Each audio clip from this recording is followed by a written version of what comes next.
अनोखा सा ससुराल। ससुराल वालों ने बहू को दिया सरप्राइज। तीज का त्यौहार आने वाला था। तुलसी जी की दोनों बहुओं के मायके से तीज का सामान भर भर के उनके भाइयों द्वारा पहुंचा दिया गया था। छोटी बहू मीरा का यह शादी के बाद पहला त्यौहार था।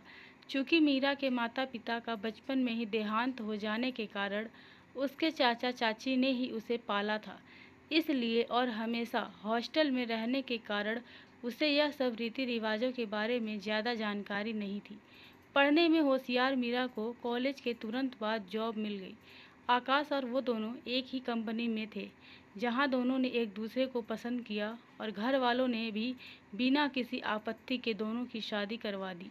आज जब मीरा ने देखा कि उसकी जेठानियों के मायके से शगुन में ढेर सारा सुहाग का सामान, साड़ियाँ, मेहंदी, मिठाइयाँ इत्यादि आया है, तो उसे अपना कद बहुत छोटा लगने लगा। मायके के नाम पर उसके चाचा चाची का घर तो था, परंतु उन्होंने मीरा के पिता के पैसों से बचपन में ही हॉस्टल में एडमिशन करवाकर अपनी जिम्मेदारी निभा ली थी और अब शादी करवाकर उसकी इतिश्री कर ली थी। आखिरी उसका शगुन का सामान कौन लाएगा, ये सोच सोच कर मीरा की परेशानी बढ़ती जा रही थी।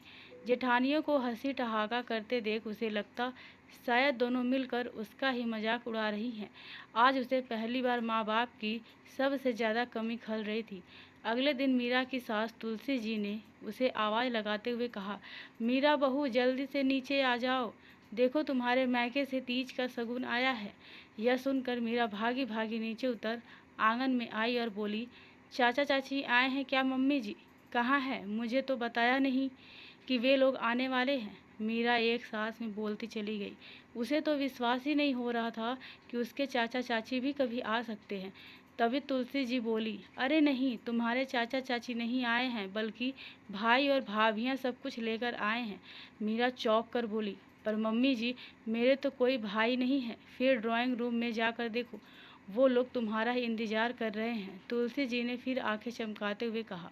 मीरा कसमकस में उलझी धीरे धीरे कदम बढ़ाती हुई ड्राइंग रूम में घुसी तो देखा उसके दोनों जेठ और जेठानी वहां पर सारे सामान के साथ बैठे हुए थे। पीछे से तुलसी जी भी आ गई और बोली, भाई तुम्हारे मायके से आए हैं, खातिरदारी नहीं करोगी क्या? मीरा को कुछ समझ नहीं आ रहा था।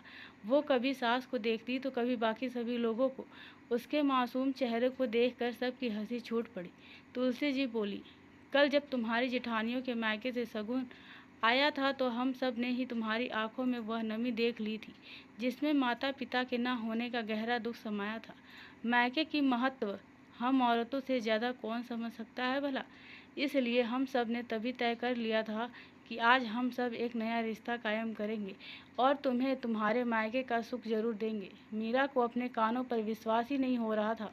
जिन रिश्तों से उसे कल तक मजाक बनने का डर सता रहा था, उन्हीं रिश्तों ने आज उसे एक नई सोच अपनाकर उसका मायका लौटा दिया था। मीरा की आंखों में खुशी और कृतज्ञता के आंसू बह रहे थे।